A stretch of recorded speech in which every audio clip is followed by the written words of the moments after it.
Welcome to Audit the Audit, where we sort out the who and what and the right and wrong of police interactions. This episode covers assault, fighting words, and resisting, and is brought to us by Pepperoni Audits' channel. Be sure to check out the description below and give them the credit that they deserve. On September 9th, 2022, First Amendment Auditor Joshua Roberts, who's the owner of the Pepperoni Audits YouTube channel, was filming outside of Dove Technologies in Florence, South Carolina, when two workers left the building and approached him as he continued to film.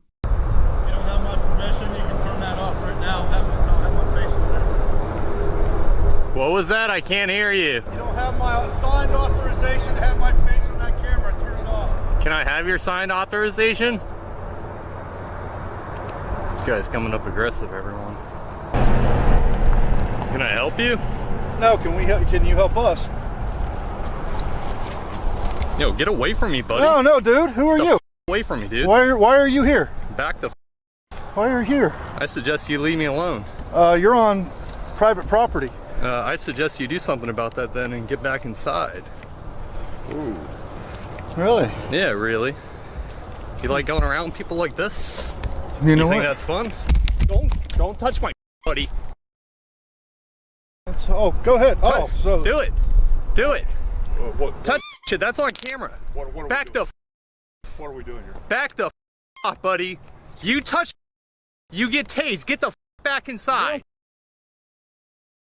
What's going on here? Why do you come up and grab me? You back off. Yeah, you did. Yeah, you did, buddy. Get that thing out of my face. No, you f***ing come up to me, get in my face. Right, I'll do something, buddy. Get I'm inside. calling 911. Get inside. Call the sheriff's department. Whoa, dude. Whoa, dude, you just come up and grab people? The f is Did I wrong with grab you? you? Your homie did. Don't he my homie. This is private property. You say you're filming. This is an easement.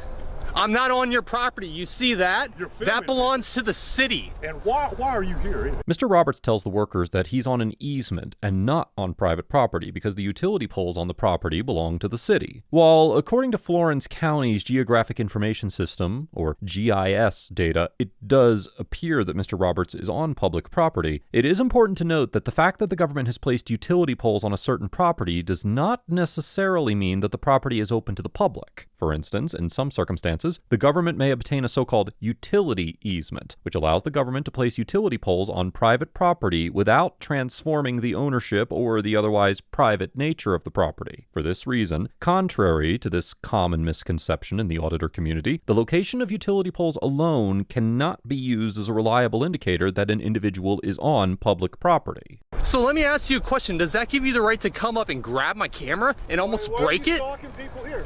Hey, You assaulted me, buddy. Call 911. call the sheriff's department. Hey, call your husband. Yeah, call your husband, fat boy. Man, whoa, this guy's great. Get in, Tubby. I'm out in public recording, and you come up and grab somebody, dude. Who are you with? I'm with myself. Oh, you just. And you're about to owe me a new camera lens. Yeah, buddy, I got your name too. You're gonna get it. You're gonna get a nice little talking to with the police. You come back out here and touch me, you won't like it.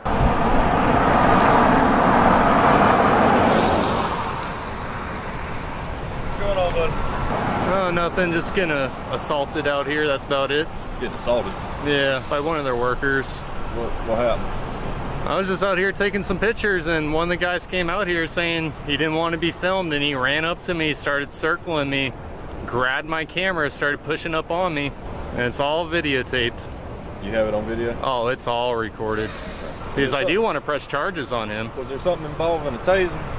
Oh, I pulled it out in self-defense. Okay. When you come out at me like that and you're about to destroy my stuff and do bodily harm to me, you're damn right I'm going to pull a taser on someone. Mr. Roberts argues that one of the workers assaulted him by grabbing his camera and pushing him, and that he pulled out his taser in self-defense in order to protect himself and his property. According to Section 16-3-600 of the South Carolina Code, quote, "A person commits the offense of assault and battery in the third degree if the person unlawfully injures another person, or offers or attempts to injure another person with the present ability to do so." As the Court of Appeals of South Carolina explained in the 2022 case of State versus Robinson, quote, "Our jurisprudence has never required an actual physical injury to a victim's person to constitute an assault and battery, and there's no requirement that a victim is, quote, physically harmed or violently injured." Likewise, the Fourth Circuit Court of Appeals, which has jurisdiction over South Carolina, summarized in the 2019 case of United States versus Drummond that, quote, "A violent injury for the purposes of an assault conviction requires no violence as commonly understood or a threat of physical harm or injury at all. Rather, an assault encompasses any touching of the person or an individual in a rude or angry manner without justification." Given this broad description of the type of touching that can constitute an assault, a court could easily conclude that the worker pushing Mr. Roberts was a sufficiently offensive form of physical touch for the worker to be convicted of third-degree assault. Additionally, under Section 16-11-510 of the South Carolina Code, quote, "It is unlawful for a person to willfully and maliciously injure or destroy any kind, class, article, or description of personal property or the goods and chattels of another." Under this statute, it is not enough to show that an individual damaged or destroyed the personal property of another. Instead, in order to sustain a conviction, the state must prove that the individual did so with a, quote, "willful and malicious mental state." As the Court of Appeals of South Carolina noted in the 2016 case of State versus Hobart, Black's Law Dictionary defines willful as, quote, "voluntary and intentional, but not necessarily malicious," and defines malicious as, quote, "substantially certain to cause injury," or, quote, "without just cause or excuse." Here, it could certainly be argued that the worker had the required mental state in grabbing Mr. Roberts' camera to justify a conviction under Section 16-11-510, although it's unclear from the footage whether the camera was actually damaged, and it clearly was not destroyed, as Mr. Roberts was able to continue to film the encounter.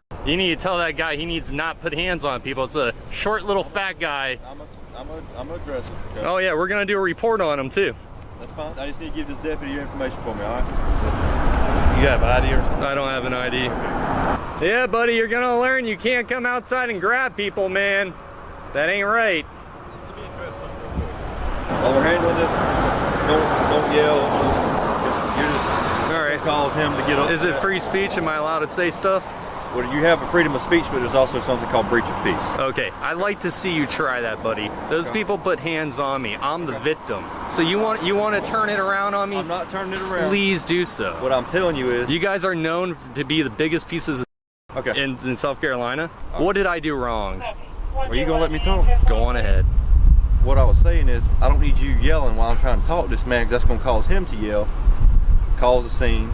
You get mad, he's going to get mad, then it escalates. Okay. Just talk to this deputy. Let me tell you something. I'm allowed to say whatever the hell I want. If you yell across this parking lot while you have all these people standing around, that is called breach of peace. You want to try that, I buddy? will lock you up for You that, want to okay? try that? Yes, I will. 2 deputies with the Florence County Sheriff's Office responded to the worker's call, and while they're investigating the incident, one of them claims that if Mr. Roberts yells at the workers across the parking lot, he will be arrested for breach of peace. In South Carolina, breach of the peace is a common law crime, which means that it is defended by case law and not a statute. According to the Court of Appeals of South Carolina in the 1996 case of State versus Peer, quote, "The term breach of the peace is a generic one embracing a great variety of conduct destroying or menacing public order and tranquility. In general terms, it is a violation of public order, a disturbance of the public tranquility by any act or conduct inciting to violence." The court also explained that, quote, "Although it includes acts likely to produce violence in others, actual violence is not an element of breach of peace," and that, quote, "Whether conduct constitutes a breach of the peace depends on the time, place, and nearness of other persons."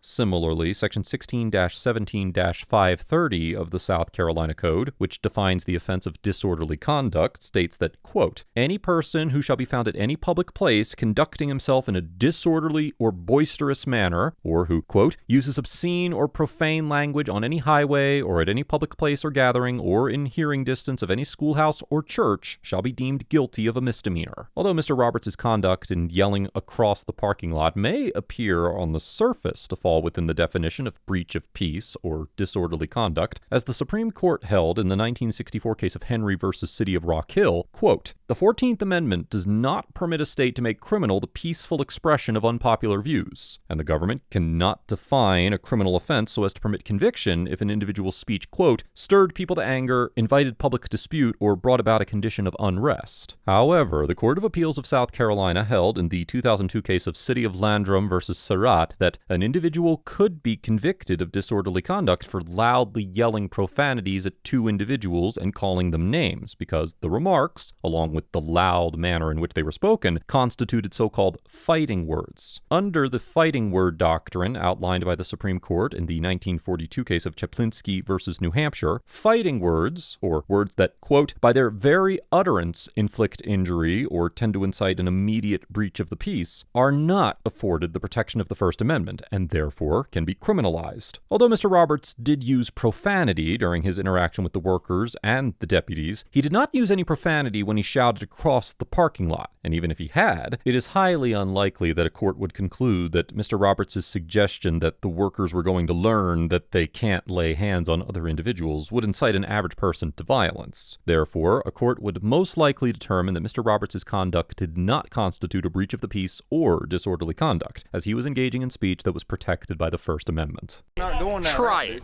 Try it. Name and badge number. dude. Corporal Triggers, 1-8. Name and badge number. Triggers, 236. All right, go do my assault charge. I need you to give him your You information. need to go talk to them. And you better file charges if I'm giving you my information. What's your day, bro?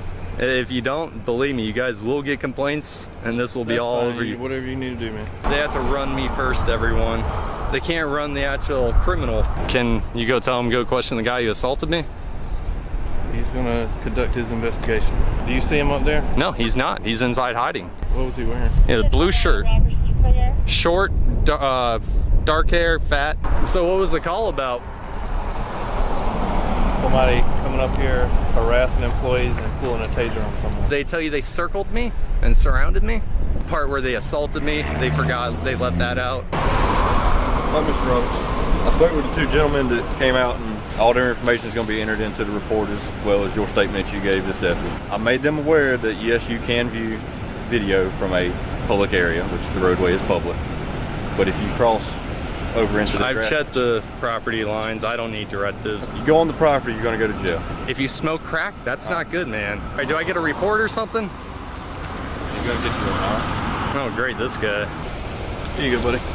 All right, my name, badge number beside it, and your case number as well. You can get a copy of the report in 35 business days. Have a good day. Thank you. See how the cop tried to spin it and say I was in their parking lot? How you doing, sir? How you doing, sir? Not too good. Wow, what's going on today, buddy? I had some dude inside. Oh, you're getting really close, man. Oh, yeah, I like to get close. I like to talk to people. Can you stop? No, fucking no, sir. getting so I want to close? talk to you. What's Dude, going on, stop, my friend? Stop getting so close to me, dude. What's going on, man? Dude, stop approaching me. Sir, I'm allowed. Back off, dude. Give me some space, dude. Go ahead and turn. Give me some space, your hand dude. behind your back. No, give me some. Ow! Oh! Behind your back. What? For what? Your piece. For you? Absolutely. Oh yeah, very nice, dude. Very nice. Enjoy the lawsuit. Enjoy paying for my camera too. Absolutely. You getting resisting arrest? Resisting, I'm not moving. Nope. When I went to put my hands on you, you pulled away from me. Yeah, because you have no right to arrest me. I Sir, did you're nothing. under arrest. You have the right to attorney You have kept him or a approaching me. Sir, you have the right to attorney have him or present before any questions asked. You decide any time to exercise these rights and not make any more statement. Do you understand these rights?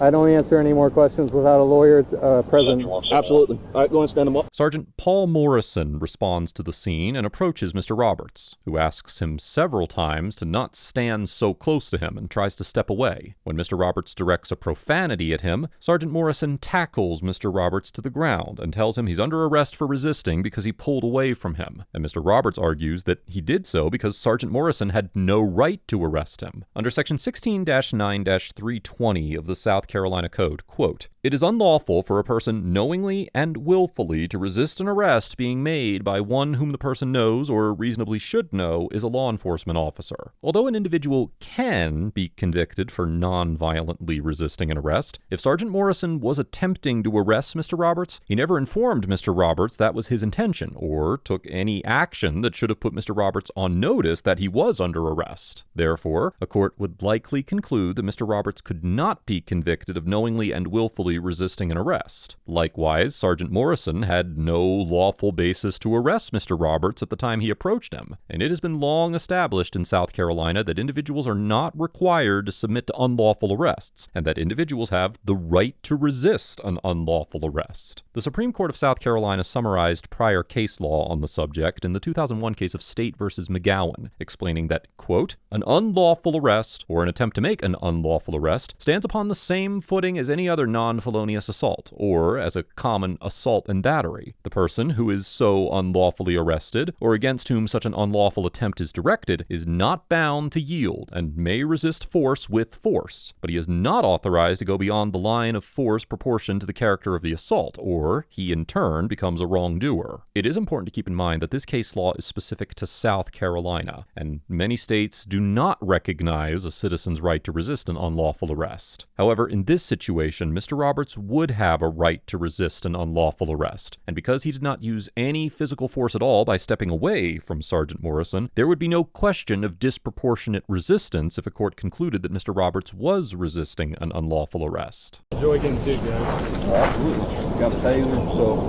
Oh yeah, I already told him I got assaulted. I was the victim. So here's the thing, you pulled it out and you was threatening him. He attacked me. It's on camera. All right. Well, we're going to log all this in too. Good, do it. After Sergeant Morrison placed Mr. Roberts under arrest, he was taken to jail and booked. However, it does not appear that any criminal charges were filed against Mr. Roberts, and after he was released, he filed a formal complaint with the Florence County Sheriff's Office. As a result of the complaint, the department opened an internal affairs investigation, and internal records indicate that Sergeant Morrison resigned on September 15, 2022. Sheriff T.J. Joy issued a press release about the incident, stating that, quote, "The internal affairs investigation determined numerous FCSO policy violations during the incident. As a result of the investigation, Sergeant Morrison is no longer employed by the Florence County Sheriff's Office." Sheriff Joy also noted that, quote, "The matter has been referred to the 12th Circuit Solicitor's Office, but as of the date of this episode, no criminal charges have been initiated against Sergeant Morrison." Additionally, Mr. Roberts alleged that after the incident, Sergeant Morrison deleted the video footage of the encounter from his camera. Fortunately, Mr. Roberts was able to recover the footage and post it to YouTube, along with a short video that appears to have been shot in the police cruiser after his arrest, which Mr. Roberts alleged Sergeant Morrison took while deleting the videos. The Florence County Sheriff's Office has not specifically addressed the issue of the deleted videos in any public statements. Overall, Sergeant Morrison gets an F for unlawfully arresting Mr. Roberts without probable cause, using unnecessary force in conducting the illegal arrest, and attempting to cover his tracks by deleting Mr. Roberts' video footage of the encounter. While Sergeant Morrison claimed that he was arresting Mr. Roberts for resisting arrest, he had no legitimate reason to arrest Mr. Roberts in the first place, and it seems clear that he actually arrested Mr. Roberts for refusing to submit to his arbitrary displays of overreaching authority. This type of police behavior is not only completely unacceptable, but it's also dangerous, and I commend the Florence County Sheriff's Office for swiftly investigating and dealing with this situation, although I do question the department's decision to allow Sergeant Morrison to resign rather than terminate him. The other Florence County deputies get a C, because although one threatened to arrest Mr. Roberts for breach of the peace in a situation that likely would not support such a conviction, they ultimately affirmed Mr. Roberts' right to film in public and educated the workers about his First Amendment rights. Although they appeared annoyed with Mr. Roberts and occasionally responded unprofessionally to his antagonistic remarks, they ultimately reached the right conclusion and supported his right to film. Mr. Roberts gets a B+, because although his aggressive and antagonistic behavior towards the workers and the officers alike certainly did not help the situation, and he demonstrated a misunderstanding about the nature of utility easements, he was well within his First Amendment rights throughout the encounter, and repeatedly stood up to the officers attempting to violate his First and Fourth Amendment rights. That being said, his mean-spirited comments about the workers' appearance were immature, and in my opinion, detracted from his credibility as a professional and respectable auditor. Let us know if there is an interaction or legal topic you would like us to discuss in the comments below. Thank you for watching, and don't forget to check out my second channel for even more police interaction content.